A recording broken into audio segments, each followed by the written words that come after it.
Hello everyone, welcome to HD exclusive চ্যানেলে তোমাদের প্রত্যেককে স্বাগত জানাই।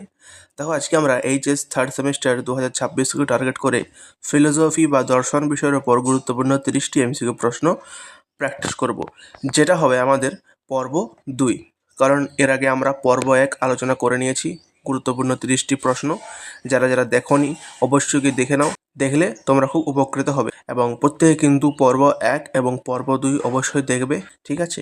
এবং যারা যারা আমাদের চ্যানেলে নতুন আছে অবশ্যই চ্যানেলটিকে সাবস্ক্রাইব করবে এবং পাশে থাকা বেল আইকনটি দাবিয়ে দেবে এরকম গুরুত্বপূর্ণ ক্লাস পাওয়ার জন্য। এবং যারা যারা আমাদের ফেসবুক থেকে দেখছো অবশ্যই কিন্তু আমাদের ফেসবুক পেজকে ফলো করতে ভুলো না।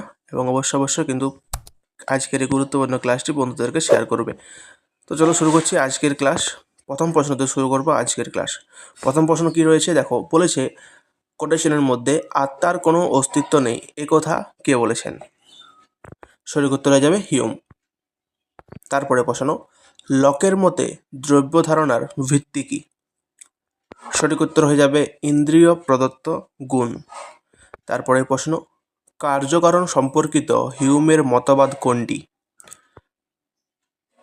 সঠিক উত্তর হয়ে যাবে সতত সংযোগ মতবাদ।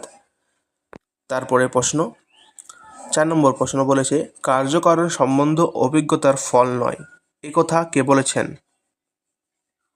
বা এই উক্তিটি কার? সঠিক উত্তর হয়ে যাবে কান্ট। 5 নম্বর প্রশ্ন, অভিজ্ঞতাবাদীদের মধ্যে কার্যকারণ কিভাবে জানা যায়? এই প্রশ্নের সঠিক উত্তর হচ্ছে অভ্যাস দ্বারা। নেক্সট প্রশ্ন 6 নম্বর প্রশ্ন বলেছে কার্যকারণ সম্বন্ধকে হিউম কি মনে করেন? এই প্রশ্নের সঠিক উত্তর হয়ে যাবে মানসিক অভ্যাস। তো যারা যারা আজকের এই ক্লাসের পিডিএফটি পেতে চাইছো অবশ্যই কিন্তু কমেন্টে জানাবে।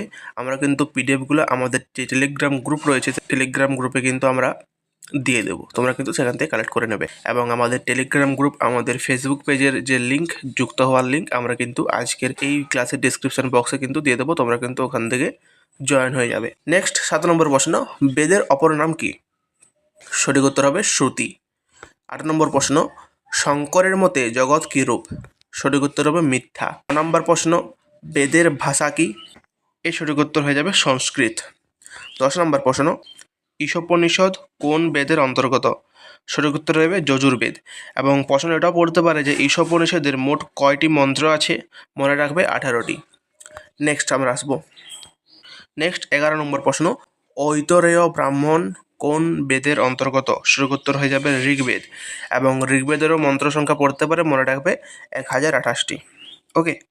নেক্সট 12 নম্বর প্রশ্ন, অহং ব্রহ্মাস্মি কোন উপনিষদের মহাকাব্য? সঠিক উত্তর বৃহদারণ্যক উপনিষদ। 13 নম্বর প্রশ্ন, দেহ মন সমস্যার জনক হিসেবে কাকে ধরা হয়? সঠিক উত্তর হয়ে যাবে দেকার্তকে। নেক্সট 14 নম্বর প্রশ্ন কোটেশনের মধ্যে আছে, বলছে আমি চিন্তা করি তাই আমি আছি, এটি কার উক্তি? এটিও সঠিক উত্তর হয়ে যাবে দেকার্ত। নেক্সট 15 নম্বর প্রশ্ন, দেকার্ত মনের আসন কোথায় স্থাপন করেছিলেন? সঠিক উত্তর হবে মস্তিষ্কের পিনিয়াল গ্রন্থিতে। তোমরা কিন্তু প্রশ্নগুলো খাতায় লিখবে এবং প্রচুর পরিমাণে প্র্যাকটিস করো। নেক্সট 16 নম্বর প্রশ্ন, মোনাড তত্ত্ব কার দ্বারা প্রবর্তিত? সঠিক উত্তর হচ্ছে লাইবনিজ। 17 নম্বর প্রশ্ন, আত্মহত্যাকে স্বাধীন মানুষের শেষতম স্বাধীন ক্রিয়া বলেছেন কে? সঠিক উত্তর হয়ে যাবে সেনেকা। 18 নম্বর প্রশ্ন, প্র্যাকটিক্যাল ইথিক্স গ্রন্থটির রচয়িতা কে? সঠিক উত্তর হয়ে যাবে পিটার সিঙ্গার। 19 নম্বর প্রশ্ন, এমিল দুর্খেইম কয় প্রকার আত্মহত্যার কথা বলেছেন? সঠিক উত্তর হয়ে যাবে 4 প্রকার। 20 নম্বর প্রশ্ন, মার্সি কিলিং বলতে কি বোঝায়? সঠিক উত্তর স্বস্তি মৃত্যু। নেক্সট আমরা দেখব 21 নম্বর প্রশ্ন, বলেছে দ্য রাইট টু ডেথ এই প্রবন্ধের রচয়িতাকে? দ্য রাইট টু ডেথ এই প্রবন্ধের রচয়িতা হলেন হিউম। নেক্সট 22 দাগের প্রশ্ন, অ্যারিস্টটল আত্মহত্যাকে কি বলেছেন? অ্যারিস্টটল আত্মহত্যাকে বলেছেন রাষ্ট্রবিরোধী অপরাধ। 23 নম্বর প্রশ্ন, এনভায়রনমেন্টাল সায়েন্স গ্রন্থটির রচয়িতা কারা? সঠিক উত্তর বটকিন ও কেলার। 24 নম্বর প্রশ্ন, দ্য সাইলেন্ট স্প্রিং গ্রন্থটির রচয়িতা কে?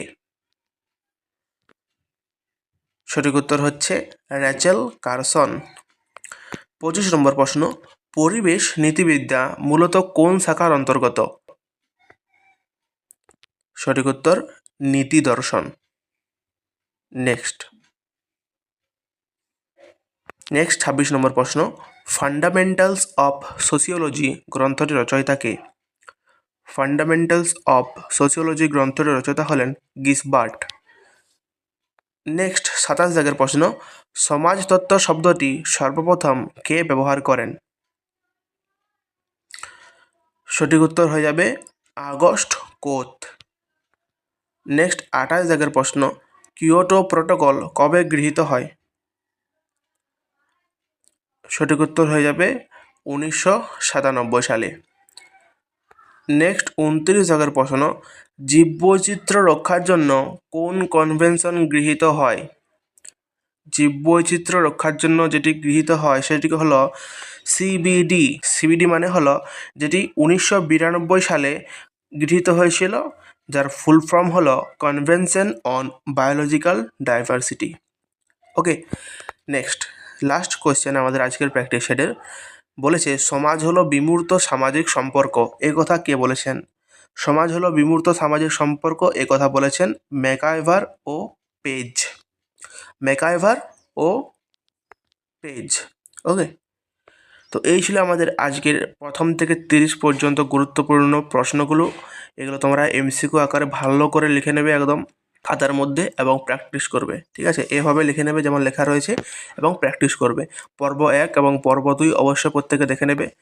তো আশা করি আজকের ক্লাস তোমাদের প্রত্যেকের ভালো লেগেছে এবং প্রত্যেকে তোমরা উপকৃত হয়েছো। তোমরা আজকের ক্লাস থেকে উপকৃত হয়ে থাকলে এবং আজকের ক্লাস তোমাদের ভালো লেগে থাকলে অবশ্যই আজকের ক্লাসটি লাইক করবে এবং অবশ্যই বন্ধুদেরকে শেয়ার করবে, ঠিক আছে? এবং যারা আমাদের চ্যানেলে নতুন অবশ্যই কিন্তু চ্যানেলটিকে সাবস্ক্রাইব করবে এবং পাশে থাকা বেল আইকনটি দাবিয়ে দেবে এরকম গুরুত্বপূর্ণ ক্লাস পাওয়ার জন্য। এবং যারা আমাদের ফেসবুক থেকে দেখছো অবশ্যই ফেসবুক পেজটিকে ফলো করতে ভুলো না এবং অবশ্যই কিন্তু লাইক কমেন্ট করতে একদম ভুলো না এবং প্রত্যেক কিন্তু অবশ্যই শেয়ার করে দেবে। তাহলে এই ছিল আজকের class. Thank you so much. দেখা হচ্ছে তোমাদের সাথে পরবর্তী ক্লাসে। প্রত্যেকে ভালো থাকবে, সুস্থ থাকবে।